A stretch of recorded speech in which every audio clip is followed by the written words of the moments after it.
Hello there, health coaches. I hope your fall is off to an amazing start. I've been enjoying mine very much with the kids back in school. I had coffee today with a friend of mine who is also an entrepreneur and podcaster, which is lovely because when everyone else is at the office, we kind of make our own schedules and we can get together. So that has got to be, I don't know about you, but for me, that is the best part of like running your own coaching business, right? It's the flexibility. Love it. But it's like a double edged sword because the hardest part of running your own coaching business is that all that flexibility means there's no structure and you're just kind of freewheeling, aren't you? It is up to you to decide what you want to do, when you want to do it, and then actually make it happen. Has anyone noticed that this can be tricky? It is a blessing and a curse. It is in many ways easier, although I feel like I'm entirely unemployable at this point, so I will never go back to working for anybody else. But in many ways, it is easier for a boss to tell you, here, I need you to do XYZ tasks. And then, you go ahead and you do XYZ tasks, done. So today, I thought I would share a little behind the scenes of my own business and how I've recently brought an idea to life that had been shelved for a while because I just couldn't figure it out. Like I just didn't know how to do it yet. And as you'll see, I'm still not entirely sure how to do it yet, but yet it's happening anyway. This is certainly not the first time that I've created something brand new from scratch, something that's never been done before, or at least something that I had never done before. Like I'm thinking back to 2010, that was the first year of my health coaching practice, right? And I got to run, I got this idea that I was going to run a short detox program online. Detoxing was very hot in 2010, and online programs were very, very new. I had never taken one. I had certainly never offered one. I'm sure other people were doing it, maybe, but like I felt like I was basically the first. I didn't have a model to follow. How was I going to advertise it? How was I going to get people there? How was I going to collect money? How was I going to meet with all of the participants? Like I had to figure all that stuff out from scratch. And it was so worth it. I mean, there were definitely some hiccups along the way, but I had participants from all around the world for the first time. And I thought, there's real potential in working online. P.S. I've been fully online ever since. So there's one example. And then I remember even just starting this podcast, having absolutely no clue how to start a podcast. I had basically never even listened to a podcast before. I just asked my assistant to take the weekly Q&As that I was doing right here inside the Health Coach Power Community Facebook group, and could she publish them to podcast for me? And she was like, do you want to record an intro? And I was like, oh. So I did. And that's how we started the first and now the biggest podcast in the health coach business niche. But my point is, you're going to have ideas. And I know you have ideas, and you won't know how to go from 0 to 100 right away. But if you go 0 to 1, and I want to do that with you today, and then you go from 1 to 2 and then 2 to 3, over time, you can figure this stuff out. And that is the secret to success when you're running your own business. You just start and you figure it out as you go. I've heard of entrepreneurship as being explained as building the plane, like jumping out of a plane and building the parachute on your way down. You figure it out as you go. So if you are here with me live, and I know that several of you are, I'm recording live as I do every single week into our Facebook group. Tell me in the chat, what's an idea that you have for your health coaching business? Big idea, small idea, things that you think that would be really cool. Like I would really like to do that, or this would be such an interesting thing for me to explore, or I'd like to do something like that other thing I saw. Even if you have absolutely no idea how you would ever accomplish it. In fact, especially if you have no idea how you would actually accomplish it, just shout it out to the universe. And we'll start here in our chat area if you're brave, because this is a start. This is a safe place, right? Just to verbalize what you are thinking somewhere in your head would be really, really cool. Let's see, Rosalind's saying a menopause program and then moving the clients into a membership, right? I mean, Rosalind, I don't know about you, but most of our coaches are like, I don't have a first clue how to do any kind of membership. How does that work, right? And it's all right if we're just in that space of like, where would these people come from? What would I share with them? Yada, yada, yada, question after question. It's all questions in the beginning. So we just make the statement, we put it out there. The other day, I told my boyfriend that I'm interested in doing triathlons. And he laughed and I laughed and we both laughed because it's hilarious because I don't run. I definitely don't bike. I don't really swim well, but nonetheless, it interests me. So I spoke this idea out loud. And that right there is going from 0 to 1. Like I was just saying, that's it, just 0 to 1. That's all you got to do today. Just that part where you crystallize the idea, you bring it into existence. That's it. That's your first step. And he was like, well, you got to start training. You got to do this. I'm like, no, no, no, no, no. I just had to speak it out loud. That's where I am today. Okay. And then here's what happens with all of these ideas.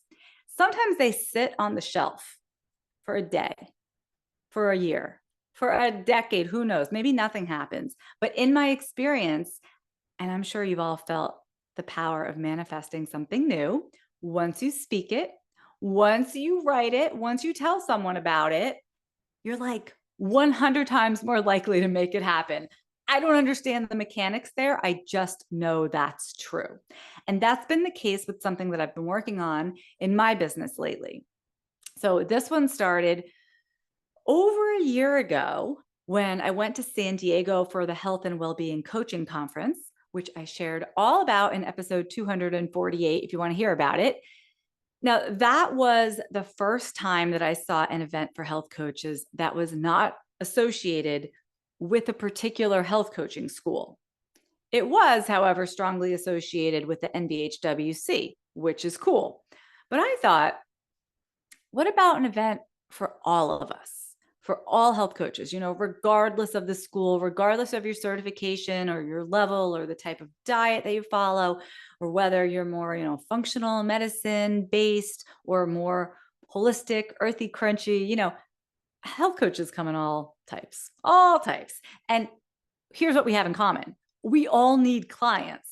Yes. Who here needs clients, right? Like it doesn't matter what school you went to. We're all very much in the same boat there. So I put out to the universe, which was really like my team, like my inner circle here.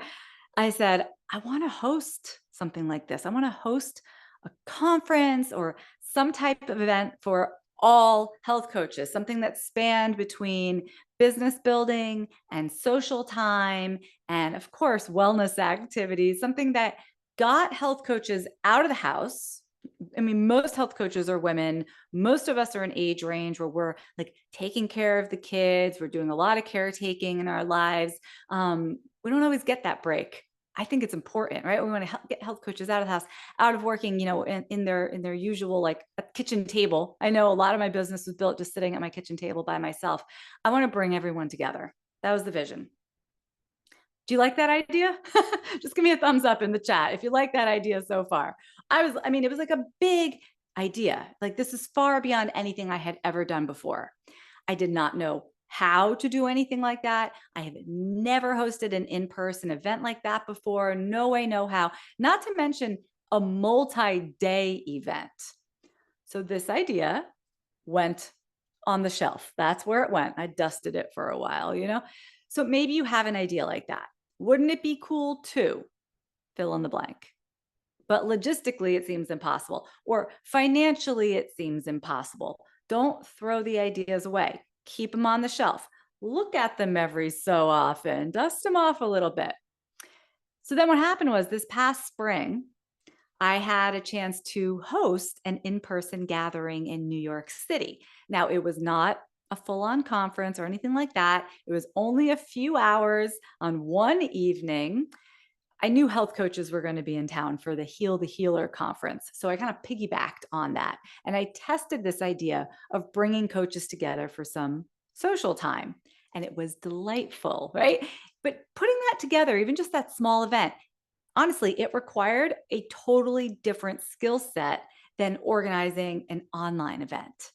I can pull off an online event in my sleep. I've been doing this for 15 years, but the logistics of finding a location, looking at menus, oh my goodness, getting people there, getting myself there, this was all brand new.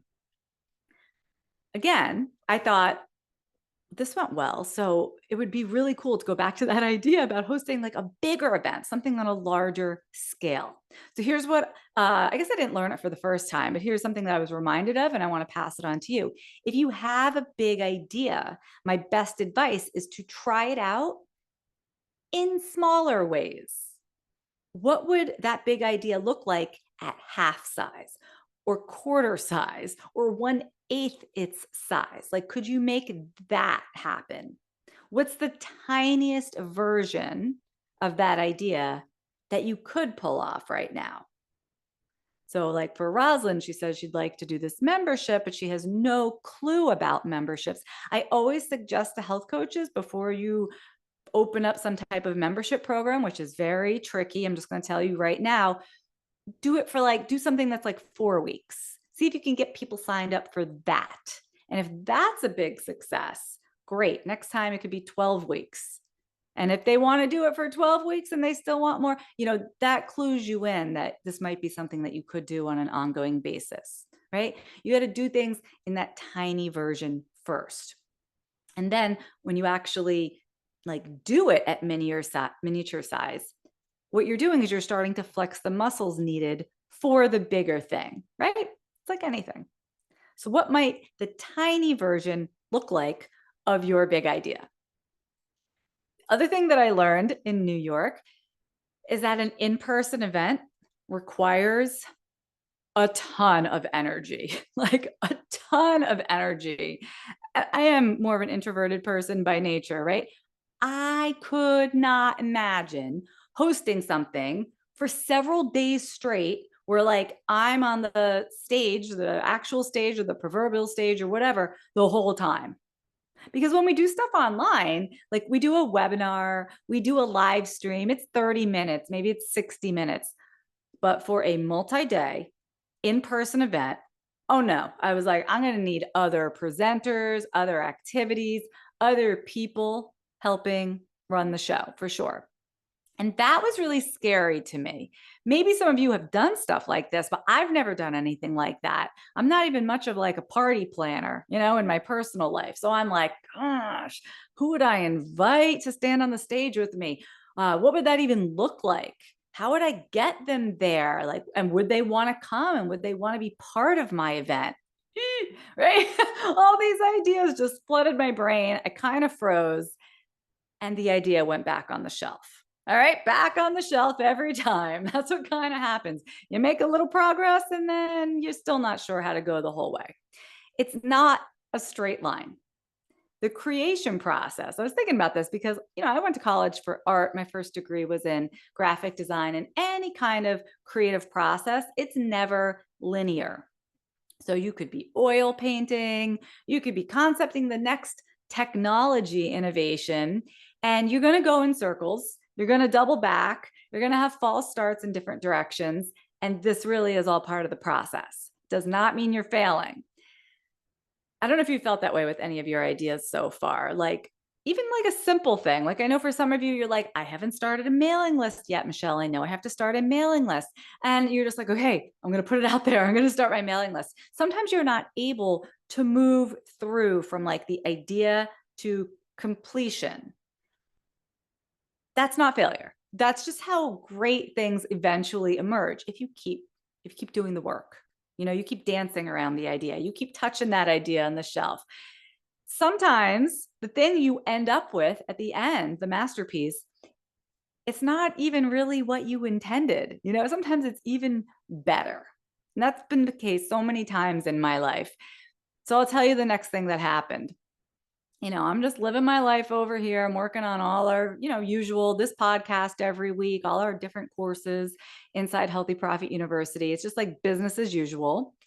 And my friend Jana O, who has been on this show several times, so maybe you know Jana, Jana invites me to be part of her micro audio summit. I'm like, what's that? I had never heard of such a thing. So she told me about it. I agreed. And I saw how simple and streamlined it was. Like the way she ran it, I got to kind of observe.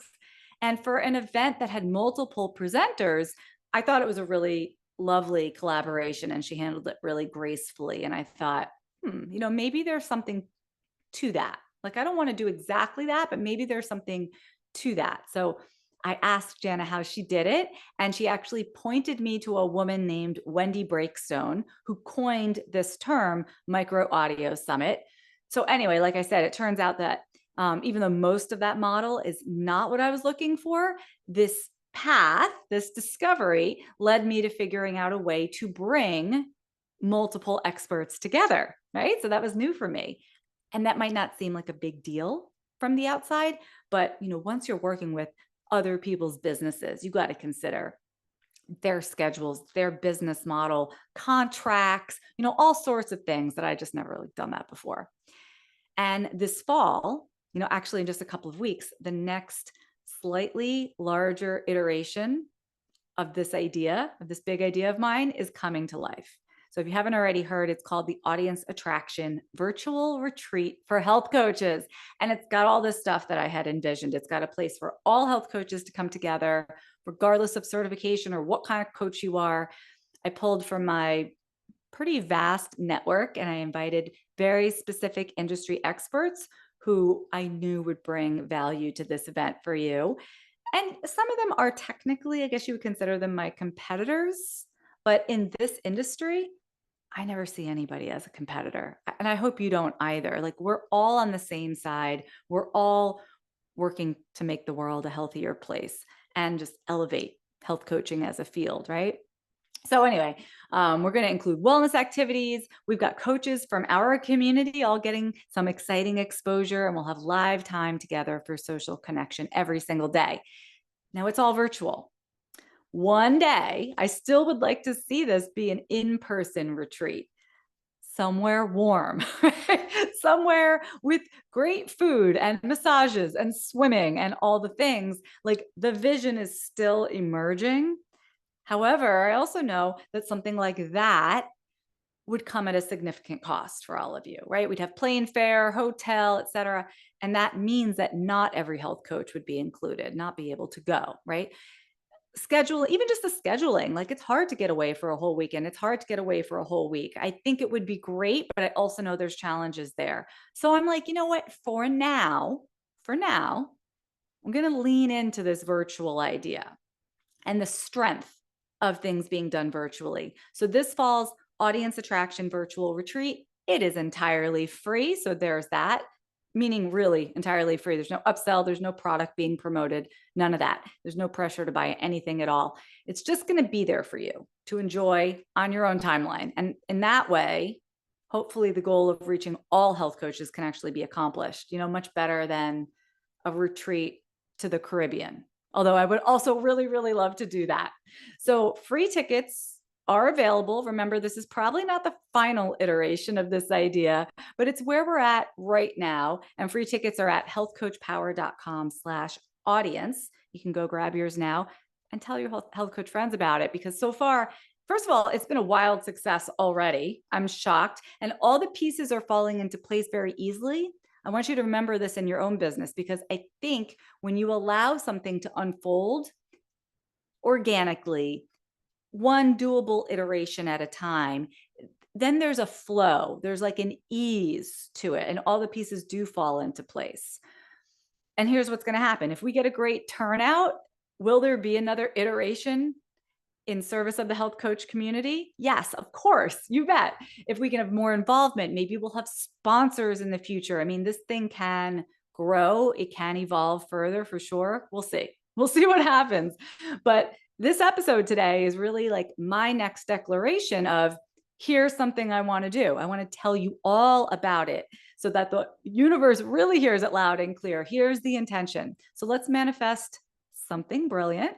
Let's get on that. For now, get your free tickets at healthcoachpower.com/audience. And then my challenge to you is to strongly declare your own vision.